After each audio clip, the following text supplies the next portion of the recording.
నిన్న వరంగల్ టూర్లో జిల్లాల ఏర్పాటు ఉద్దేశాన్ని వివరించారు ముఖ్యమంత్రి కేసీఆర్. మేనిఫెస్టో హామీలో భాగంగానే గత ఏడాది నుంచి కొత్త జిల్లాలపై కసరత్తు చేస్తున్నామన్నారు. విపక్షాలు చేస్తున్న విమర్శల్లో అర్థం లేదన్నారు. కొత్త జిల్లాలకు ప్రముఖుల పేర్లు పరిశీలనలో ఉన్నాయన్నారు సీఎం.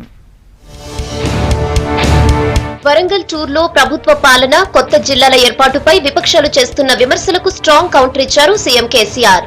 ఆధిపత్యం కోసమే జిల్లాలపై అనవసర ఆందోళన చేస్తున్నారని విమర్శించారు. మొన్నటిదాకా జిల్లాల కోసం ధర్నాలు చేసిన కాంగ్రెస్ నేతలు ఇప్పుడు తప్పుపట్టడంపై ఆగ్రహం వ్యక్తం చేశారు సీఎం.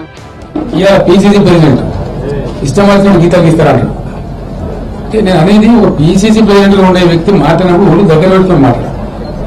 నేను ఏం మాట్లాడుతున్నాను అవగాహనతో మాట్లాడు. ఇంతకుముందు రాజ్యాలు వెళ్ళినప్పుడు పదవి కనిపించలేదు. కొత్త జిల్లాల ఏర్పాటుపై ప్రభుత్వం ఆశిస్తుందేంటో క్లారిటీ ఇచ్చారు కేసీఆర్. ప్రభుత్వం ఓ విజన్ తో ముందుకు పోతోందన్నారు. ఒక స్కీమ్ పెడితే వెంటనే దాని పదవి కారు పుట్టుకొస్తాడు, దొంగ పుట్టుకొస్తాడు. కళ్యాణ లక్ష్మి ఓ మంచి పథకం పెడదామంటే దాని వెంటనే పదవి కారు పుడతారు. రేషన్ కార్డు ఇద్దాం పేదల కంటే దాని ఇంబడి దొంగలు పుడతారు. ఈ రోజు ఈ కన్ఫ్యూజన్స్, ఈ అబరేషన్స్ ఇవన్నీ ఉండద్దంటే 2 నుంచి 4 లక్షల లోపే కుటుంబాలు కనుక జిల్లాలో ఉన్నట్టయితే రేపు ఈ కొత్తగా ఏర్పడే జిల్లాల తర్వాత మీరే చూడబోతారు. కలెక్టర్ యొక్క, జిల్లా మంత్రి యొక్క కంప్యూటర్ మీద ఈచ్ ఫ్యామిలీ యొక్క స్టేటస్ ఉంటుంది. తెలంగాణ ఉద్యమంలో కీలక పాత్ర పోషించిన నేతలు, రాష్ట్రంలో మహోన్నత వ్యక్తుల పేర్లను కొత్త జిల్లాలకు పరిశీలిస్తున్నామన్నారు సీఎం కేసీఆర్. చిరస్థాయిగా వారి పేరు నిలిచేలా చేస్తామన్నారు. చాలా ఎక్కువ మంది ఉంది. పివి నరసింహరావు గారి పేరుంది, రావుబోతు వెంకటరామరెడ్డి గారి పేరుంది, శివరాం ప్రతాపరెడ్డి గారి పేరుంది, తర్వాత మహేంద్రనాథ్ గారి పేరుంది, వెంకటస్వామి గారు, జీ వెంకటస్వామి గారి చాలా పేరుంది.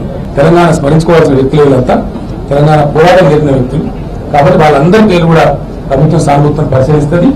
సమయ సందర్భాన్ని బట్టి వాళ్ళ పేర్లు తప్పకుండా తెలంగాణ చిరస్థాయిగా గుర్తుండే విధంగా వాళ్ళ పేరు పెట్టుకుంటారు. రాజకీయాలు మాత్రమే చేసేవాళ్లు ప్రస్తుతం రాష్ట్రంలో రాద్ధాంతం చేస్తున్నారని ఫైరయ్యారు సీఎం.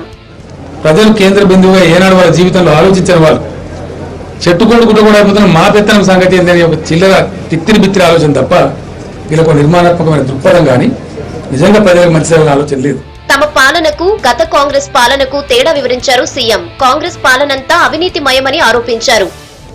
వాళ్ళు గత 5 సంవత్సరాలలో ఇసుక మీద తెలంగాణ రాష్ట్రానికి వచ్చే ఆదాయం వాళ్ళ మొత్తం 5 ఏళ్లలో వచ్చింది ఒక సంవత్సరం 27 కోట్లు. చివరికి వస్తే మళ్ళీ 5 లక్షల ముందుకు వచ్చే వాళ్ళు 5 లక్షలకు పోయింది. 27 కోట్ల నుంచి పెరగాల్సింది పోయి 5 లక్షలకు పోయింది. అంటే దోసుకొచ్చినారు. ఈ రోజు గత సంవత్సరం వచ్చిన ఆదాయం ఇసుక మీద 365 కోట్లు. ఈ సంవత్సరం నాకు ఆ గనుల శాఖ మంత్రి చెప్తున్నాడు, సార్ ఈసారి ఇంకా కొన్ని ఎక్కువ స్టెప్స్ తీసుకున్నాం, 1000 కోట్ల వరకు తెలంగాణ రాష్ట్రంలో ఇసుక మీద ఆదాయం రాబోతామని చెప్తున్నాను. ప్రభుత్వం చేసే మంచి పనులకు కూడా విపక్షాలు అడ్డుపడుతున్నాయని విమర్శించారు కేసీఆర్. ఆఖరికి సెక్రటేరియట్ కడతామన్నా విమర్శలు చేశారని గుర్తు చేశారు. సెక్రటేరియట్ మధ్య కట్టామంటే వద్దంటారు, శాసనసభ మధ్య కట్టుకున్నామంటే వద్దంటారు. ఎందుకంటే మేము ఏం చేయలేదు, ఉండమనుకుని ఉన్నాం, మీరు అట్నే ఉండాలి, మీరేం చేయొద్దు. విదేశీ డెలిగేట్స్ వస్తారు, మన రాష్ట్రం దేశంలో ఇతర రాష్ట్రాల వాళ్ళు వస్తారు, ఏం ప్రశ్న పోతారు వాళ్ళు. సిపిఎం పాదయాత్రలపై భగ్గుమన్నారు సీఎం. అదేం యాత్ర అర్థం కావటం లేదంటూ ఎద్దేవా చేశారు. ఇంకో ఎవరో బయలుదేరినది సిపిఎం మహాజన పాదయాత్ర.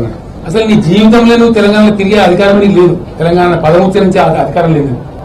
చివరి నిమిషం దాకా ఆ పార్టీ తెలంగాణ కక్షపూర్వకంగా వ్యతిరేకించిన పార్టీ. నేను తెలంగాణ ప్రజలను మనం చేస్తా ఉన్నా, వీళ్ళని ఎక్కడికక్కడ నిలదీయండి. వీళ్ళు గతంలో చేసిన ఉదాహరణ తెలంగాణకు ఈ పాదయాత్ర చేసేదేంతో ఎక్కడికక్కడ నిలదీసి మొట్టమొదటి క్షమాపణ చెప్పి ముక్కు రాష్ట్రాలు.